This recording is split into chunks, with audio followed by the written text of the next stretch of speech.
Good day and welcome to another edition of MackLaw. In studio we have Riaan van Wyk, a jurist and a legal enthusiast. And this week's topic is the famous fees must fall. Hello Riaan. Hi Mac, once again thanks for having me. Lots to talk about tonight. Let's get straight into it. That's how I do it. Okay, so Riaan, with this fees must fall campaign that started last year, I've heard a lot of the Freedom Charter, this and a lot of people have things to say about it, but I want to hear from you. How does this Freedom Charter link with fees must fall campaign?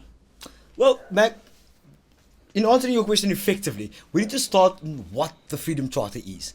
The Freedom Charter is a code, and it was created by black opposition movements in a direct and clear, explicit protest against the white elitists' apartheid governmental system, which undermined, or in fact grossly undermined, the freedom, human dignity and equality of all South Africans who are non-white in nature. Under this code, there were 10 clauses. Now, pertinent to fees must fall, and which relates to your question, is clause number 8.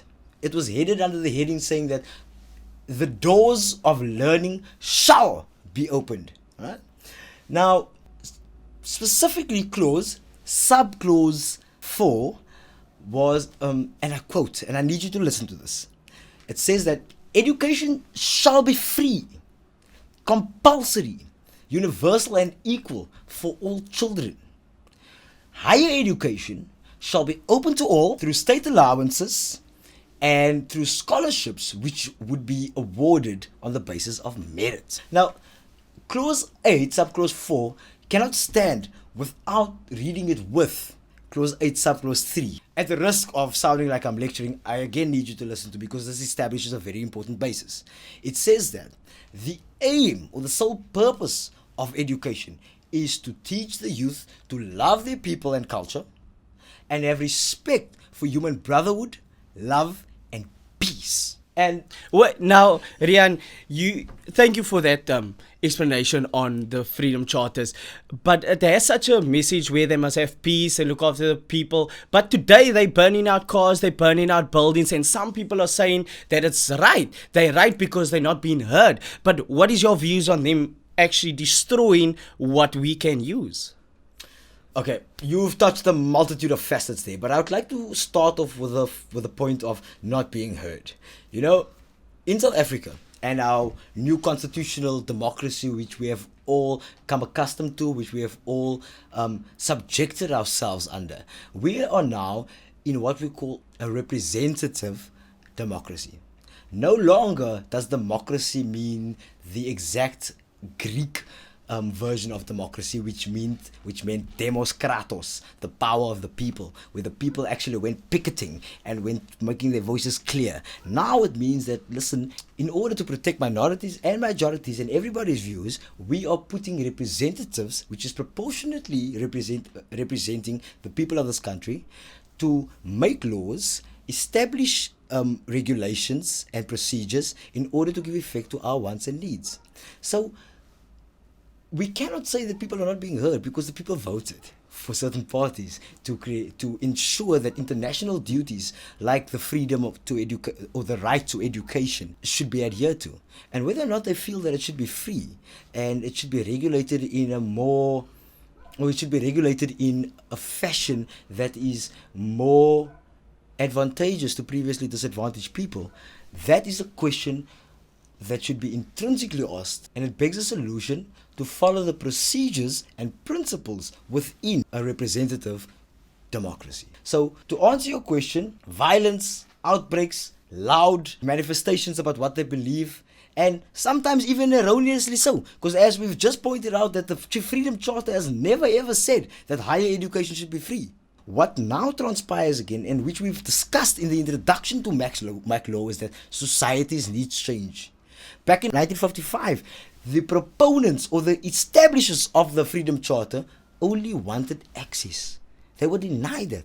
In fact, I'm sure if a white policeman saw a black person with one of these books over here, he would be beaten and thrown into jail and might even be shipped off to Robben Island. But today, Everybody has the right to carry this book and say, listen here, I'm even going to quote you from this book and tell you that you're wrong, whether you're white, pink, blue or nothing, you know? And that is what they fought for in 1955. Now, you cannot take what they fought for in 1955 and misinterpret to say that it should be free. What they should say is, now society has changed, you know? Now classism has developed. What we now want is the laws and the regulations to develop. From the 1955 Charter, the Constitution says that in Section 9(2) of the Equality Clause, that legislation may be provided to advance disadvantaged people. So use that to amicably and lawfully address your needs, as opposed to picketing violently and limiting and adversely affecting the rights of others that want to peacefully go to university, that wants to pay for the university. Because remember, our constitutional democracy protects the minority as well as the majority. Just to end it off, and probably the most important question that our viewers would like to know is that with what they're doing now, what conclusion or solution would you have with these students that are trying to fight for their fees? Look, Mac, I've just given you the philosophical basis and the historical basis and the political basis from where this comes from. But at the end of the day, this is MackLaw. We're discussing law. I'm an aspiring advocate. If I was counsel at this moment, and students came to me in the multitude that they are actually protesting, and as opposed to protesting, they came to me and to my chambers and said, listen here, Mr. Van Wyk, or Advocate Van Wyk, one day, please will you help us? We want free education, at least a bachelor's degree, and from there we can go on, you know, and that is actually what they want. Then I would say, fantastic. What we're going to do is the following. Our constitution allows for class actions, which means that people in a certain class, which the students are, we would then take all of the SRCs and all the universities and technicons right across the country and join them in one massive action, you know, and then compel the government by seeking an order from the Constitutional Court to say that, listen, these people have been previously disadvantaged. We know that the Equality Clause says that the government of the day must, or they may, if they want to, if they find it equitable and justifiable in an open democratic society, to enable legislation in order to advance these people. Yeah, they're saying we're struggling. Our parents can't afford the costs or the additional fees besides public financing, which has been established in terms of universities to send people there, whether or not they qualify.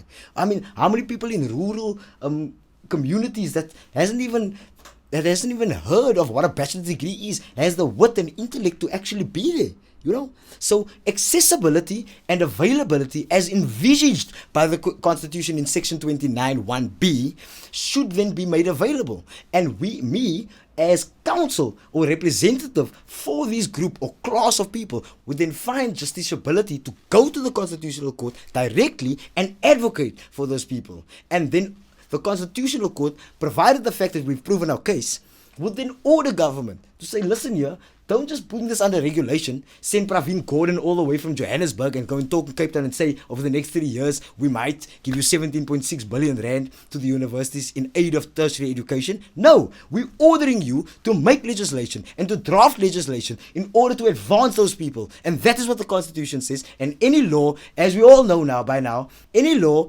inconsistent with the Constitution is invalid. So if you're going to make regulations that is going to be frivolous and of no effect to advance those previously disadvantaged people and to actually cause them to act in this violent manner, we're going to cause it invalid, and we're going to strike it out and order this government to draft legislation to empower them so that everybody can at least get to a bachelor's degree, and in turn, which will raise the economy and therefore not have this recurring economic problem. Thank you very much, Riaan, for your insightful views on this topic, because it is a controversial topic, and there are a lot of things that are happening with this Fees Must Fall. We thank Riaan van Wyk in studio today for discussing this topic. It probably won't be the last time we're discussing it, but it is the beginning of a topic on MackLaw. Thank you, Riaan. That's my pleasure. I just hope everybody took to heart to what I said and could find some bearing onto the amicable solution to this scourge of violent protest that's happening in aid of free education. Thank you very much, and catch us next week on MackLaw. We will be discussing musical property rights between composers and session musicians.